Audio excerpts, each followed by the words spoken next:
Good afternoon, everyone. Afternoon, ma'am. Hello. Hi ma'am, good afternoon po.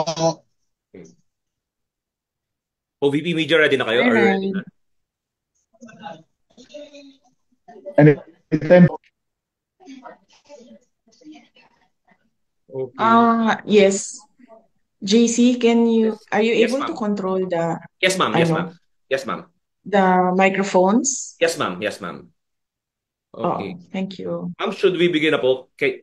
Will you, ano po kayo?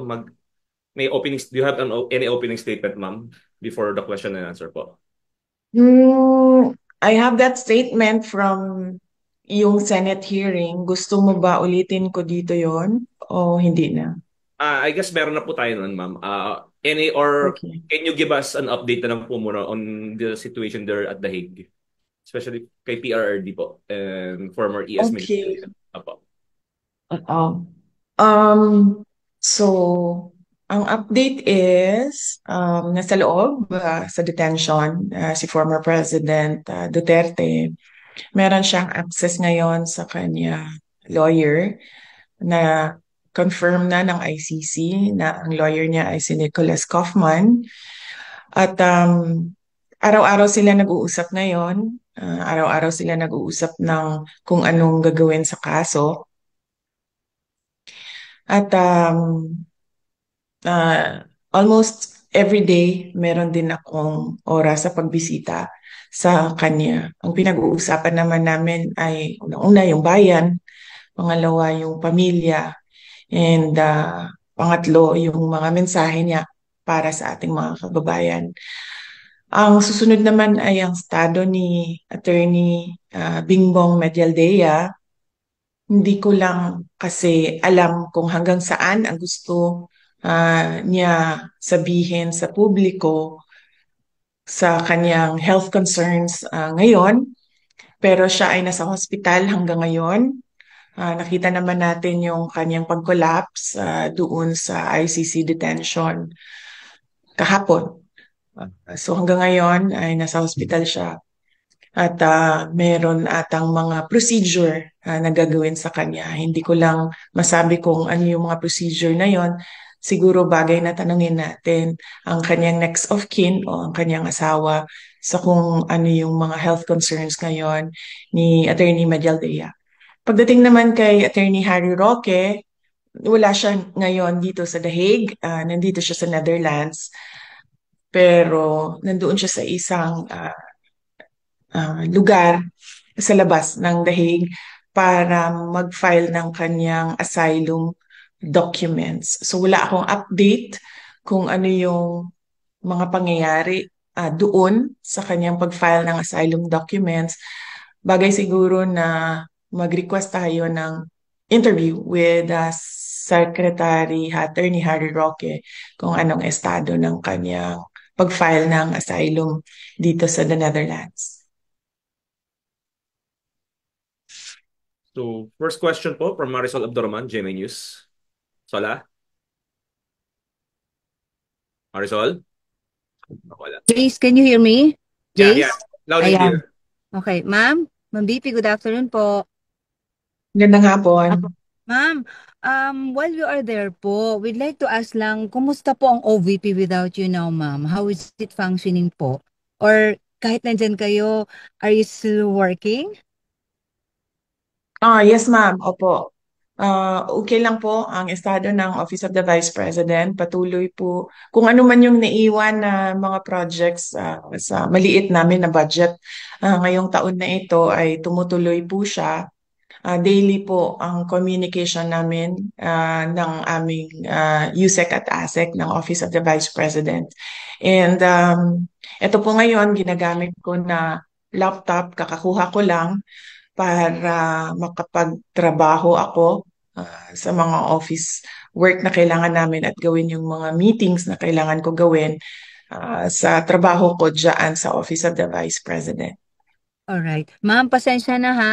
I hate to ask this pero may panawagan po ang palasyo na as Vice President, yet though they understand you as a daughter, a lawyer, pero bilang Vice President daw po, kayo rin ho ay meron din daw tungkulin sa mamamayang Pilipino. Kaya ang panawagan nila, ma'am, is umuwi ka na rin daw dapat dito para magampanan niyo po ang kanyang tungkulin. Ay, inyong tungkulin rather.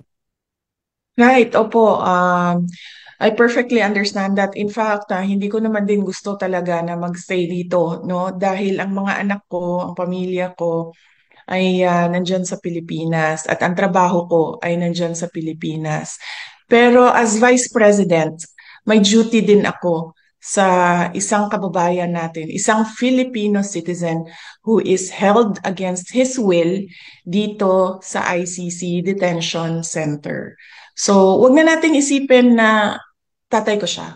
Isipin na lang natin na Vice President ako at gumagawa ako ng paraan kung paano maibalik natin ang isang Filipino citizen sa ating bayan. At hindi ko nakakalimutan ang aking trabaho diyan sa Office of the Vice President. Araw-araw kami nag-uusap ng aking mga kasamahan. Iilan na lang naman po ang naiwan na projects dahil approximately 700 million yung budget namin dyan. At yung projects namin, karamihan ay magdidepende sa end of school year ng mga kabataan dahil nakatutok kami sa advokasya namin sa edukasyon. So ang preparations namin ay before magbukas ang bagong school year sa mga GIDA areas ng mga public schools natin. So, yes, multitasking ako. Nandito ako as Vice President, ginagawa ng paraan paano maibalik ang ating dating Pangulo sa ating bayan. Nagtatrabaho ako through our satellite offices, through our central office of the Vice President. Tuloy-tuloy ang serbisyo namin para sa bayan. At yes, wala po akong balak na tumira dito sa Netherlands. Hindi ko po gusto tumagal dito. Pero madami akong kailangan na sikasuhin. Trabaho dito, trabaho dyan sa Pilipinas. At alam ko kung paano magbalanse ng trabaho dahil ah, mas mahirap pa ang trabaho ng isang mayor sa sobrang dami ng issues and concerns ng isang lugar. So marunong na ako bumalanse. Alright, maraming salamat po, VP. Okay. Next Salamat. question, Fred Mendoza, Manila Times. Ma'am, good afternoon po ma'am. Do you hear me po ma'am? Yes, I can hear you, Yes, Red. ma'am. Yes, ma'am. Three questions. Sabay-sabay ko na yun po ma'am. Ma'am, may estimated date po ba kayo na uuwi kayo sa Pilipinas? Number two, how much po ang gagastusin ng pamilya ninyo sa legal defense ni former President Duterte? Number three, are you going to join na po ba the rallies of the PDP laban coming forward pag bumalik po kayo dito sa Pilipinas? Yun lang po ma'am. Unang-una, hindi ko pa, meron akong return ticket dahil sa April yon. Dahil kailangan kasi required siya bago ka makaalis ay meron kang return ticket. So meron akong return ticket sa April. Hindi ko alam kung hanggang kailan ako dito, sa totoo lang, dahil hindi pa nabuo yung legal team ni dating Pangulong Rodrigo Duterte. As Vice President, may obligasyon ako na buuin yung kanyang support group dito para merong tumutulong sa kanya na makalabas diyan sa ICC detention. Pangalawa, magkano ang gastos ng pamilya namin sa kaso ni Pangulong Rodrigo Duterte sa ICC?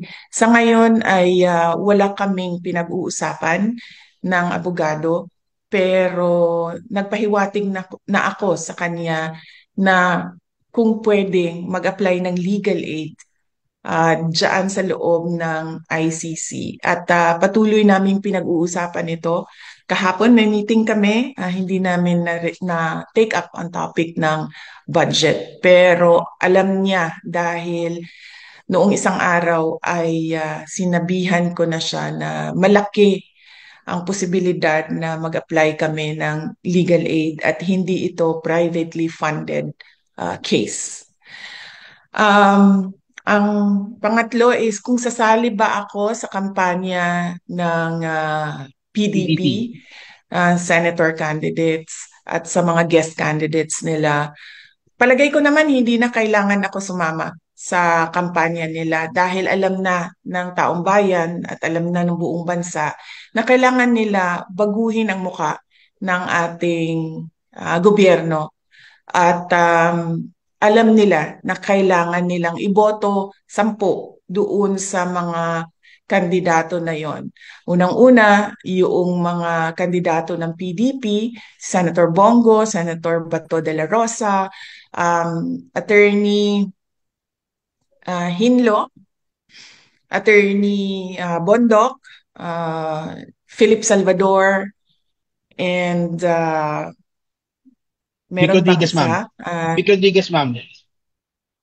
Vic Rodriguez is a guest candidate of PDP. So meron pa tayong isang PDP senator. And meron tayong 4 na guest candidate. Si Attorney Vic Rodriguez, si Congressman Rodante Marcoleta, si Pastor Apollo Kibuloy, and si Dr. Richard Mata. So, tingin ko yun nga, siguro ang dahilan kung bakit inalis or ginawa ng extraordinary rendition ang dating Pangulo dahil mukhang magba-block voting ang buong Pilipinas sa 10 senador. Okay po, ma'am. Thank you po, ma'am. Okay. Next question, Jason Rubrigo, SMNI. Jason? Hi ma'am, good afternoon po. Ma'am, dito po sa legal team po ni dating Pangulong Rodrigo Duterte, kamusta po yung pakikipag-usap natin doon sa listahan po ng mga abogado at kailan po natin inaasahan na magbubuo po ang legal team ni dating Pangulong Duterte? Mamayang gabi may darating na isang abogado, no? So kailangan ko siya kausapin, kailangan ko siya i-interview para maidagdag siya sa legal team. Hindi ko sila papangalanan dahil gusto ko protektahan ang kanilang privacy dahil baka mabombard sila ng kung ano-ano, no, na mga tanong o mga tawag o mga lobbying ng mga iba't ibang grupo, iba't ibang tao. So hindi ko papangalanan yung ibang miyembro ng legal team. Papangalanan ko lang ang lead counsel natin ay si Nicholas Kaufman. Okay. Ma'am, kanina po sa Senate hearing, you've said na gusto mong sumagot yung Armed Forces of the Philippines kung bakit nila pinayagan na mangyari ito kay Pangulong Duterte. Sa tingin niyo po ba may pananagutan po ang AFP sa nangyari kay dating Pangulo? Sa tingin ko ba may pananagutan? Yes, of course. Sa tingin ko ba pananagutin sila? Base sa sagot ng Secretary of Department of National Defense ay mukhang wala. Hindi sila pananagutin, pero yes, sa tingin ko may pananagutan sila. Dahil ang military, ang protector of the states and national sovereignty.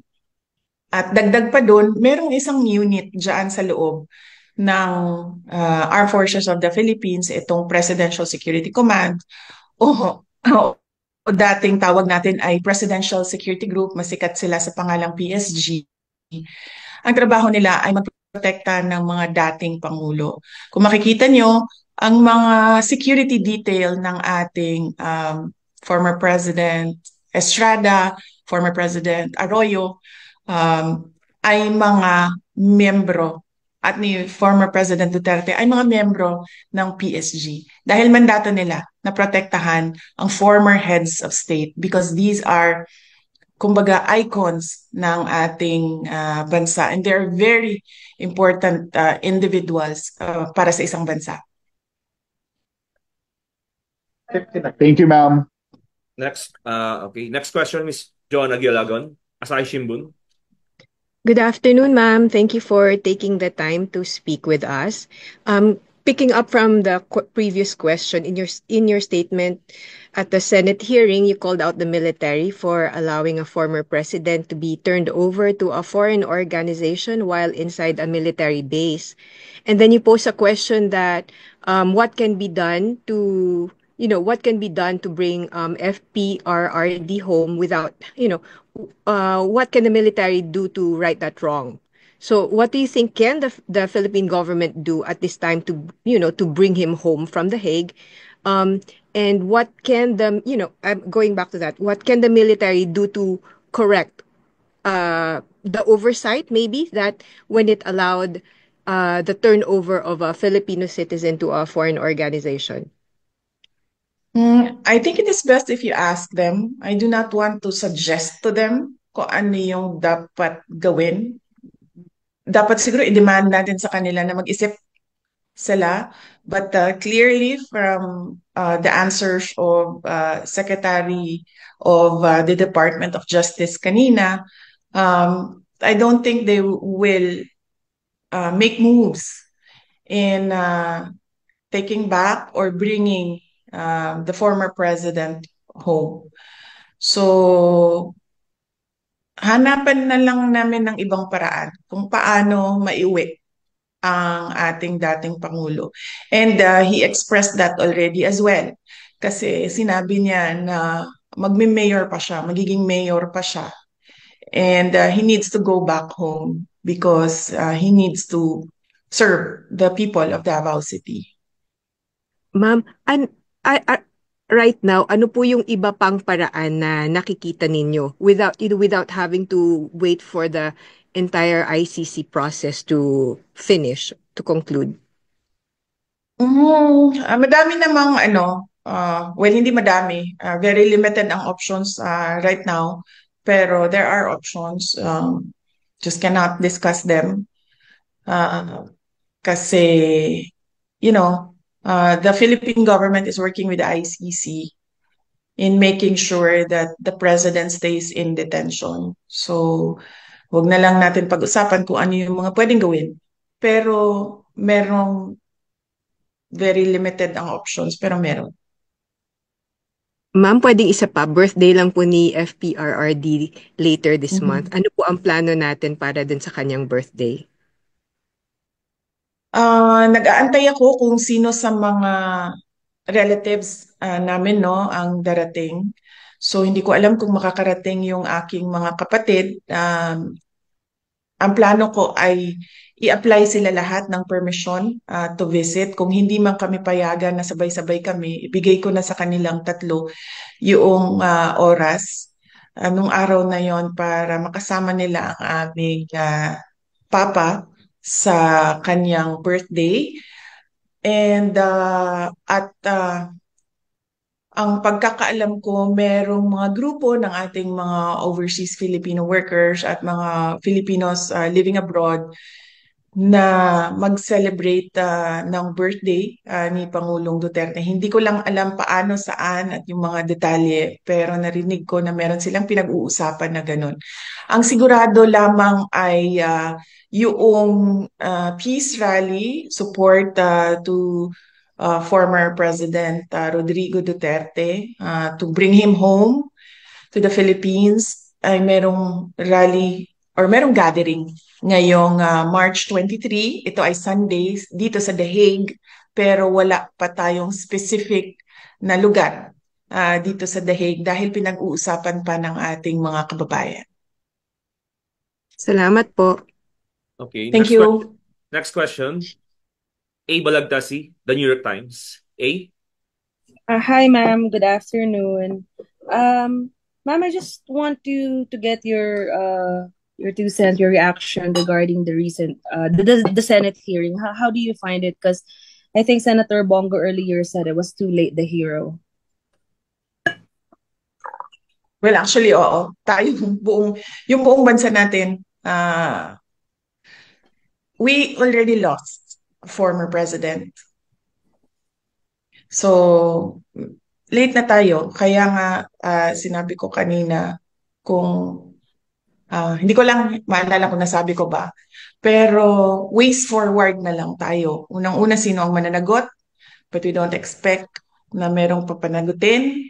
Pangalawa, anong gagawin natin as a country, as a nation, moving forward? May darating na eleksyon. Ano bang dapat natin gawin dyan? Ang gusto ng lahat, pagbabago. So, meron tayong option na 10 senador at meron pa tayong daming tanong sa nangyari sa ating budget sa ngayon, no? Public funds is expended in a constitutionally infirm document. So, ano bang gagawin ng bansa? Ituloy natin ang demand natin for transparency, accountability, peace and security para sa ating bayan. Yes, thank you, ma'am. Also, I just want to ask regarding the defense because po na-interview si Attorney Kaufman, and he said he's very confident that he can the case can be speedily dismissed. Do you share that sentiment, and where do you think is he coming from?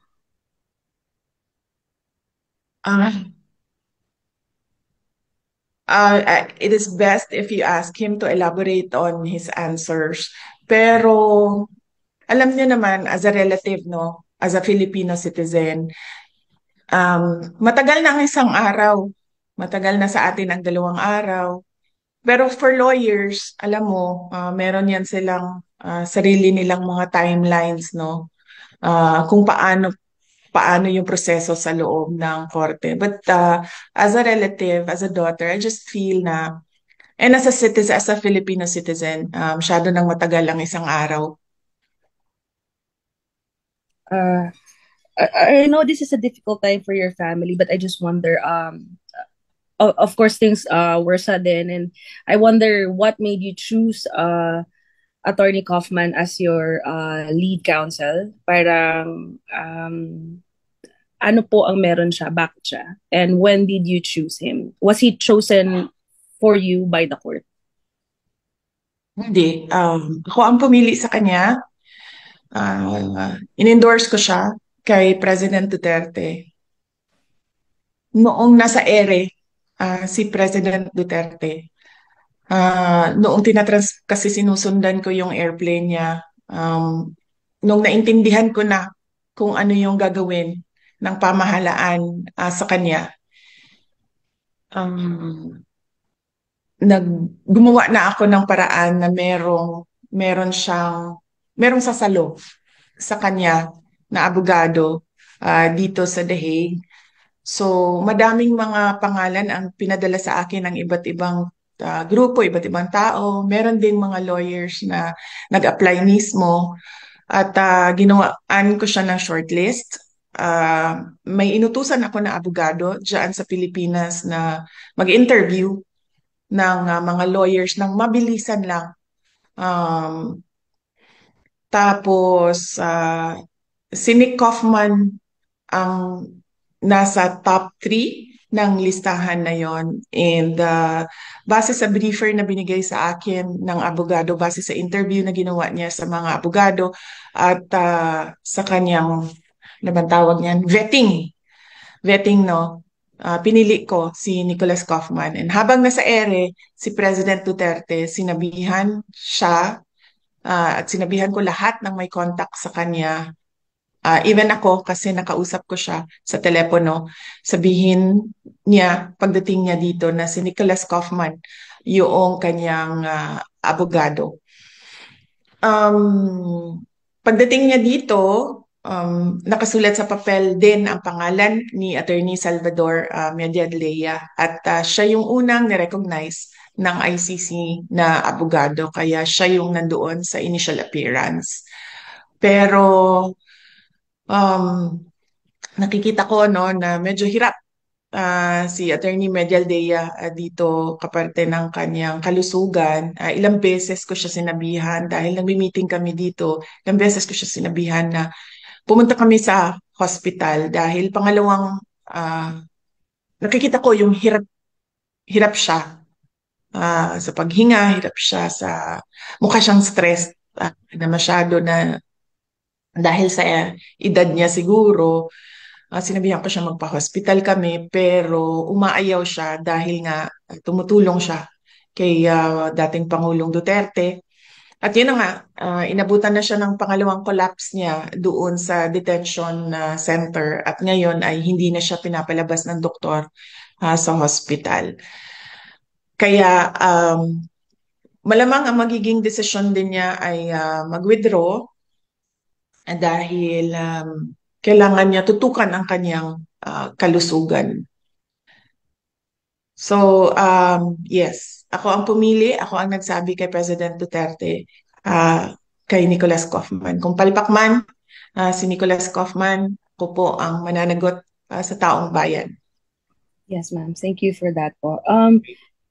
Last one question, but I mean, it's just looking forward to two things that are we're expecting within the year. Number one is, ma'am, meron po kayong impeachment battle. That's another legal battle that you're going to, a political battle. How are you preparing for that? Because initially the plan was your father will be there as part of your legal team. Now it looks like nabaliktad and kayo po yung nag-aasikaso ng legal team ng tatay niyo po ngayon, sa former president in The Hague. And number two is there has been rumors that another set of warrant is going to be served or going to be enforced, and your name is being mentioned. So how are you preparing for battles of your own when you are, as it is, taking care of your dad? Yes.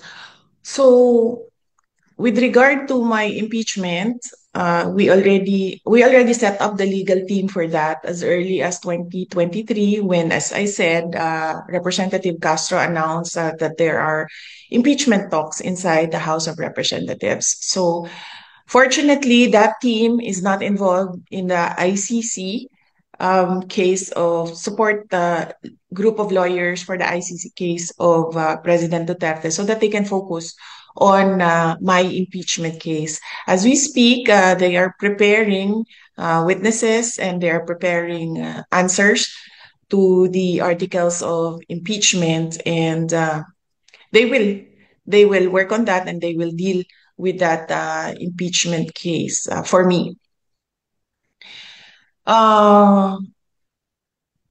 So the other question is, it will not matter if President Duterte is not anymore in the legal team because there are other lawyers there as well working on the impeachment case.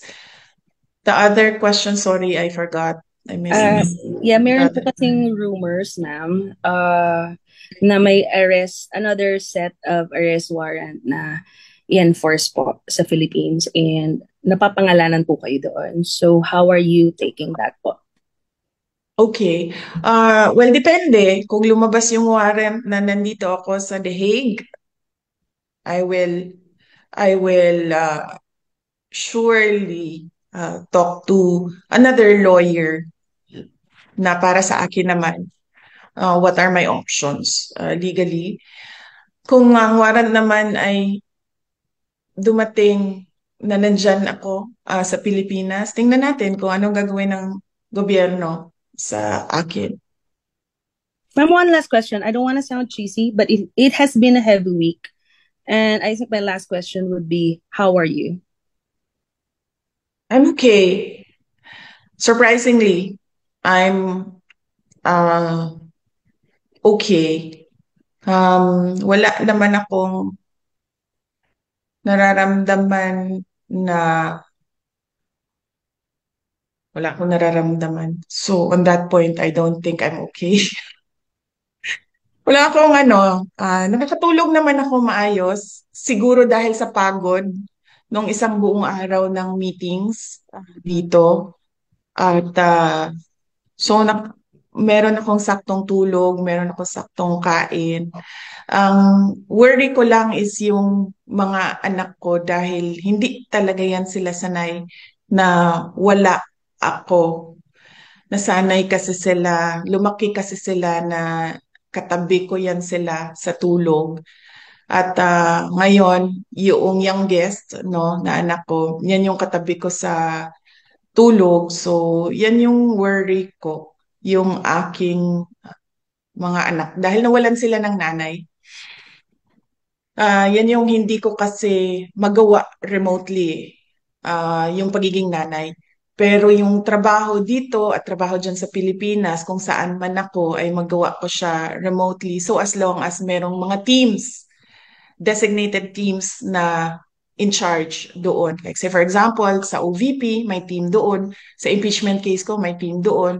Pagdating naman dito sa ICC case ni Pangulong Duterte, may team dito. Kaya ko siya gawin kahit saan man ako sa mundo. Ang hindi ko magawa is maging nanay remotely sa aking mga anak dahil nasanay sila na nandyan ako lagi. Nawala ng kausap yung aking eldest na anak dahil nasanay din yon na kausap niya ako lagi sa mga nararamdaman niya, anong nangyari sa paaralan, ganon. Yung pangalawang anak ko nawalan ng cheerleader dahil pag naglalaro yon sa kanyang soccer at basketball ay nandyan ako lagi talaga.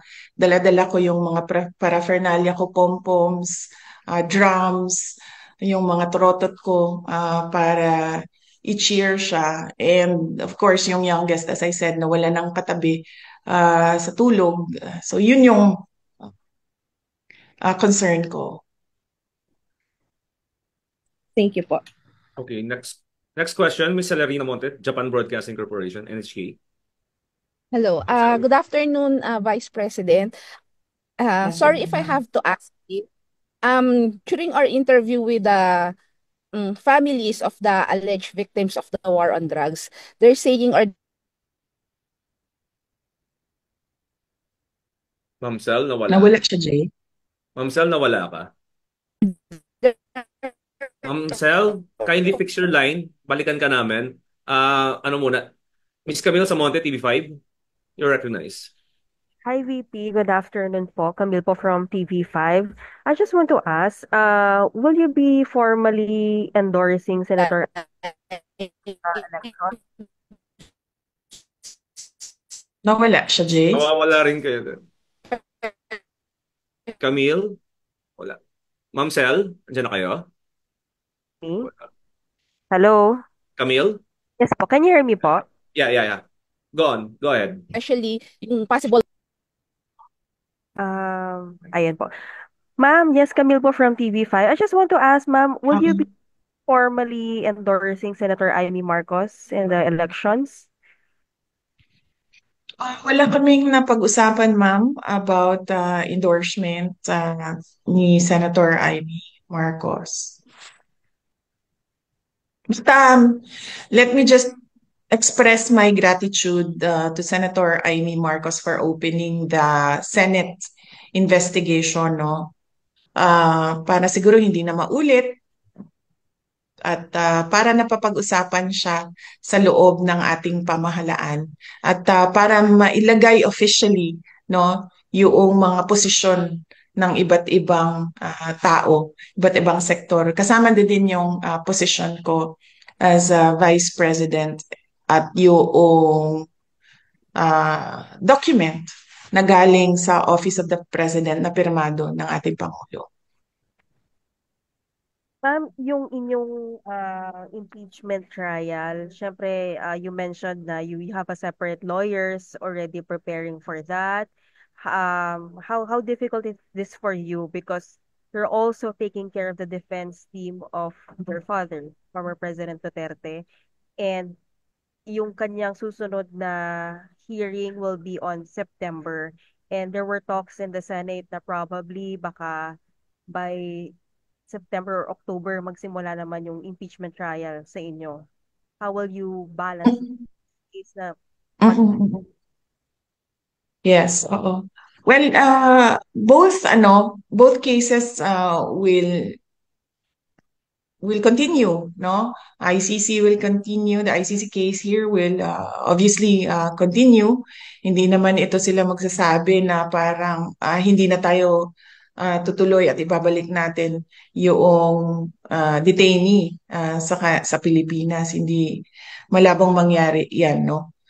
So magtutuloy siya, yung impeachment case ay tutuloy din at ang paniguraduhin ko lang ay merong grupo ng abogado na nakatutok doon sa dalawang kaso na yon.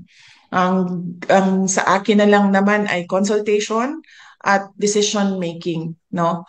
Sa mga mga bagay na sa tingin nila ay kailangan ng desisyon ng kliyente. Dito naman sa ICC case, sa mga bagay na kailangan ipresenta sa ating Pangulo para kasi siya ang kliyente. Ma'am, last na lang po on my end. Nagkausap na rin po ba kayo ni Senator Ronald Bato de la Rosa because he is also among the list of alleged suspects or yung next na masaserve ng warrant?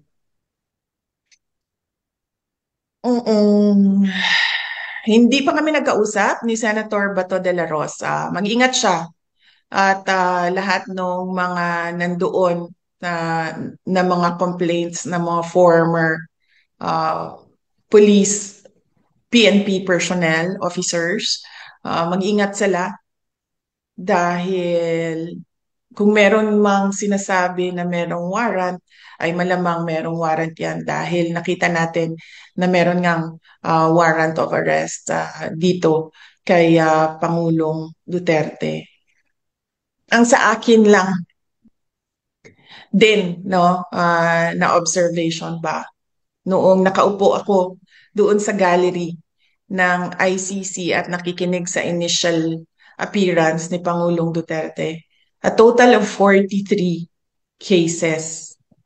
Nasaan na ang libo-libo na mga kaso na sinasabi ng ating mga complainants na crimes against humanity. 43 murder cases. Hindi ko dinidiscount yung 43 na sinasabi nila allegedly na namatay ha. Pero crimes against humanity is a serious accusation na lagi nilang paulit-ulit na sinasabi 6,000, 9,000, 10,000, 40,000, 50,000 ang mga namatay. And they cannot even come up with 100 names ng mga namatay ng supposed war on drugs, which amounts to crimes against humanity. Alam mo, nahihiya ako as a Filipino citizen ngayon eh. Katatawanan tayo ng buong mundo na merong isang bansa na binibigay ang kanyang citizen sa isang foreign jurisdiction, foreign organization. Hindi ginagawa yan ng mga bansa. In fact, tayo nga sa loob ng Pilipinas, every time may OFW na convicted abroad, ginagawa natin ng paraan na magkaroon siya ng pardon para maibalik siya sa Pilipinas. Ito sa atin ngayon ay kabaliktaran. Akusado lang ng 43 cases, 43 counts of murder, ibinigay natin sa isang foreign jurisdiction without any legal basis at all. Nahihiya ako humarap sa buong mundo na ganito mag-isip ang ibang mga kasamahan natin dyan sa bayan, ibang mga Pilipino. Thank you, ma'am. Okay, next. Ma'am Sel, andyan na kayo ulit. Are you back? Yes, ito na po. Sorry. Talino Monte, Japan Broadcasting Corporation, you're recognized. Ma'am, choppy talaga kayo. Nawawala kayo. Next question muna. Mads Villar, Net 25. Question. Hi, good afternoon, BP. Hmm. Ma'am, how is the health po of former President Duterte now? He's doing okay. Hindi ko nakakausap yung Ma'am, sorry if I doktor have to niya ask dahil this. Eto, clear na po, malinaw. Wait lang, Mads. Patapusin mo muna si Miss, si Miss Michelle, patapusin mo muna si Miss Mads. And may answer din si VP kay Mads. Ma'am, go ahead. Hindi ko nakakausap yung kanyang doktor sa loob dahil may proseso din sila sa loob kung paano mo kausapin ang doktor, no? Dumadaan ako sa lawyer kapag meron akong mga tanong at ginagawa naman ng paraan ng abogado doon sa loob para makuha yung mga records, health records ng ating dating Pangulong Duterte. Personally, kapag nandoon ako, okay naman siya. Tinatanong ko siya kung meron siyang nararamdaman. Sinabi niya, ang nararamdaman ko ay natural sa isang matanda na tao, no? Masakit yung utuhod, masakit yung likod. Meron siyang nararamdaman na sa lamig, ba? So, nahihirapan siya mag-acclimatize. Kaya lagi siyang balot na balot. So far, wala siyang gana masyado kumain. Sinasabi niya, nag-request siya ng gatas at prutas at pinaabot namin yon sa kanyang doktor na yung request. Yun lang. And dati pa naman natin alam, no, na medyo mahina na yung pandinig ni Pangulong Duterte dahil din sa kanyang edad at medyo mahina na rin yung mata niya dahil din sa edad. So, nothing, I don't see any serious health problems at the moment sa kanya. All that I see are yung dala ng katandaan. Yes, ma'am. Ma'am, may panawagan po ba kayo or message sa supporters po ni former President? Yes, opo. Unang-una, i-demand natin na may managot sa nangyari sa ating bayan na nawalan tayo ng former president. Pangalawa, ito patuloy natin ang pagtatanong sa ating pamahalaan kung ano bang nangyayari sa pera ng bayan, sa budget, sa PhilHealth, sa peace and order natin. Ano bang mga pulisiya natin sa economy dahil lubog na sa kahirapan yung mga tao, hirap sa pagkain. Patuloy nating i-demand, as I said, paulit-ulit, transparency, accountability, peace, and security ng ating bayan. Opo. Ma'am, last na lang po on my end. Ilan po lahat yung magiging member ng defense team ng former president po? Magdidepende siya, ma'am, kung legal aid siya or privately funded case, no? Sa ngayon, kailangan pa namin pag-usapan ng abogado kung ano ba ang mangyayari sa gastusin sa kanyang kaso. Pero as I said kanina, nag-express na ako sa lawyer initially na there are discussions and moves on the part of our family to apply for legal aid. Salamat po. Thank you, BP. Okay. Ma'am Sel, are you okay na? Yeah, okay na po. Malinaw na po ba? Sorry. Yeah. Ma'am, sorry. My first question is, how optimistic are you that the former president will be granted an interim release? I do not know, ma'am. I've not read any documents about his interim release. I've not heard the statements of prosecutors with regard to interim release, lalo na sa ating mga judges. So, hindi ko alam kung how it will sway, kung meron man siyang request or application for interim release. Hindi ko masagot ang chances niyan. At ang optimism level ko sa ngayon ay zero, but only because hindi ko naririnig kung ano ang sasabihin ng prosecutors at ng judges. Ma'am, another question.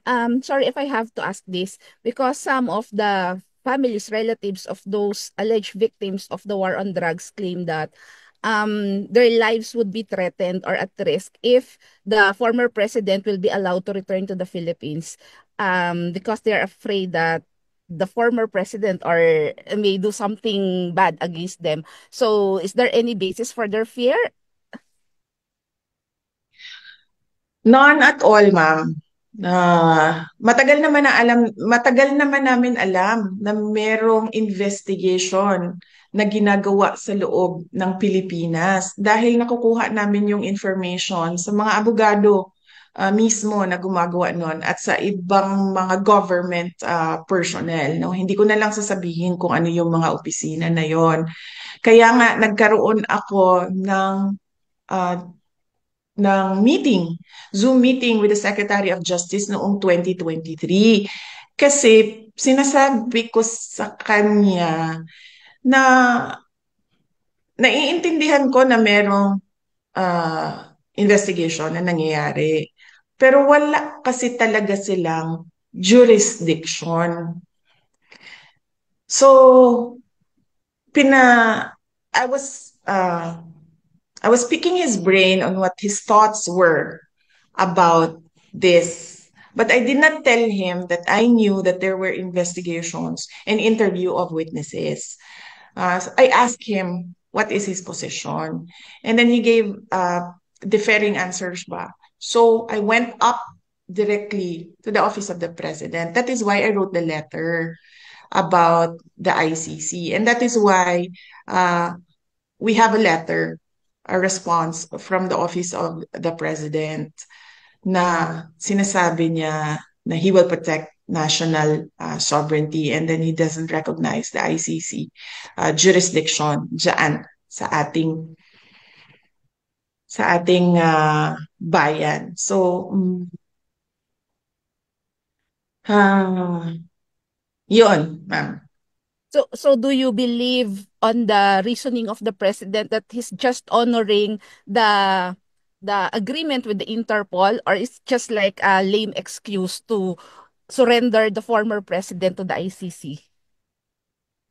Wala naman tayong obligation na mag-cooperate sa Interpol, ma'am, kasi yung ICC warrant, yung warrant na hawak ng Interpol is an ICC warrant. So hindi mo naman, you cannot just take one and leave the other because the Interpol was holding an ICC warrant. So naturally, cooperating with the Interpol is cooperating with the ICC. I think klaro naman na talaga yon, no? Sa atin lahat na yung pamahalaan talaga natin ang naghatid na sa ating Pangulo doon sa dito sa The Hague, sa ICC. Mambalikan ko lang yung concern ng mga pamilya, family members ng mga victims. Nakita niyo po ba si Pangulong Duterte? Alam na namin, 'di ba, na nag-iimbestiga, nag-i-interview ng witnesses. Alam namin kung sino, alam namin kung saan, pero wala siyang ginawa talaga. Pinabayaan niya because he was of the belief that as a Filipino citizen, the government will not cooperate once there is a formal investigation that will happen inside the Philippines or once there is a warrant of arrest. So wala talaga siyang ginawa sa mga witnesses, sa mga family members.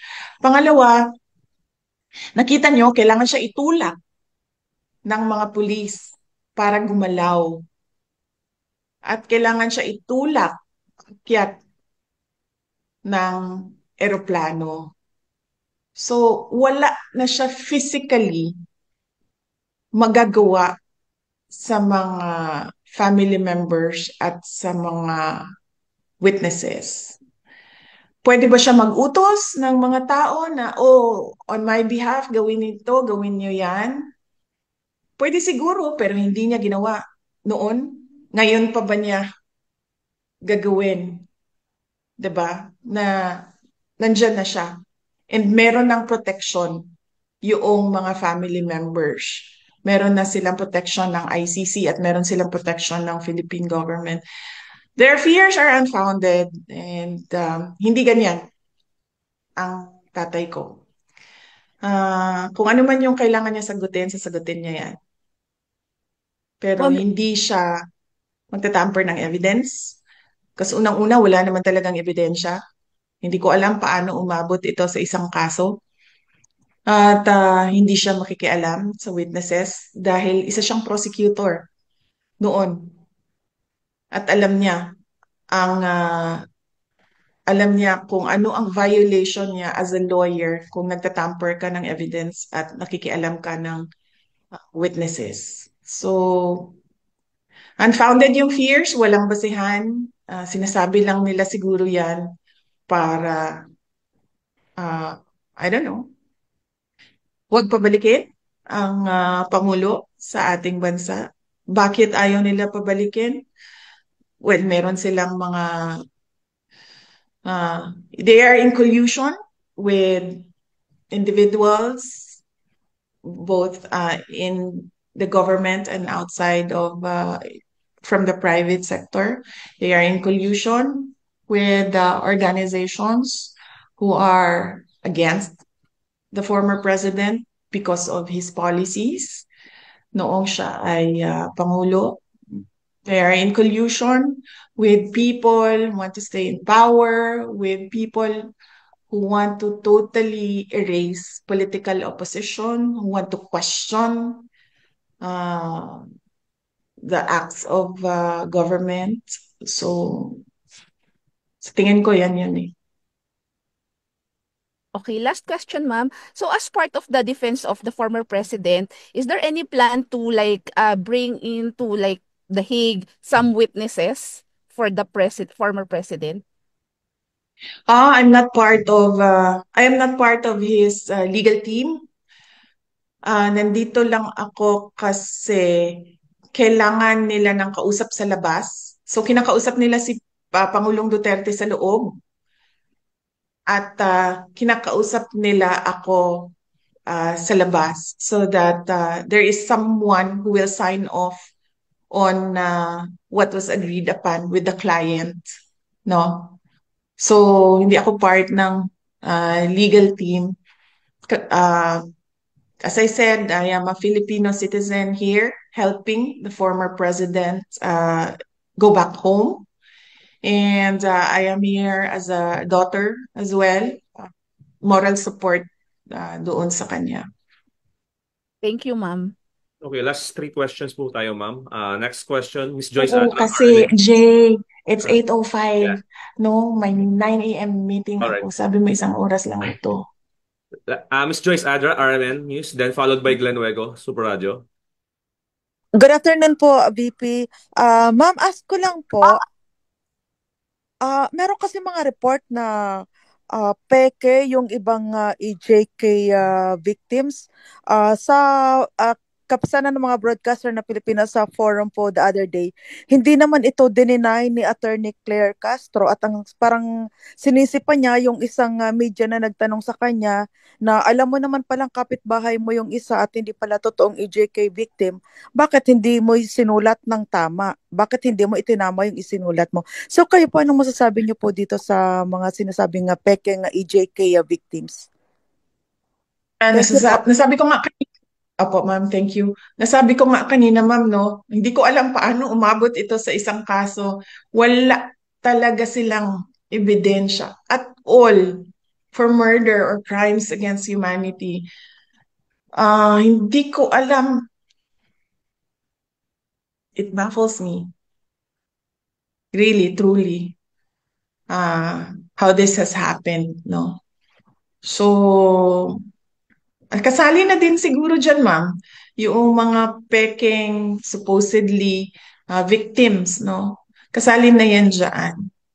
Kasi ito lahat ay gawa lamang unang-una ni Senator Trillanes noon. At syempre nakakuha siya ng, ano bang tawag niyan? Kakampi o kaalyado sa loob ng pamahalaan. So, yon. Miss Joyce, okay ka na? Are you good? Oh, wala na. Okay, last question. Okay Raymond na po, Antonio. sir. Thank you po. Thank you. I'm done po. Thank you. Okay. Raymond Antonio, read the bulletin. Last question. Then we're wrap up. VP, good afternoon. Senator De La Rosa admitted having an ill feeling towards National Security Advisor Eduardo Año following the arrest of your father, the former president. How about you, VP? What do you feel right now, given that Año was one of your father's men and member of his cabinet? And lastly, Vice, meron din po kasing lumulutang na I don't know how would I say this, report or rumor na there was a traitor in the Duterte camp that also led to the arrest of your father, VP. Thank you. Okay. Hindi ko narinig. Anong sabi ni Senator Bato de la Rosa daw kay Anyo? According to Senator De La Rosa, the senator was disappointed to Secretary Anyo. He felt Disappointed.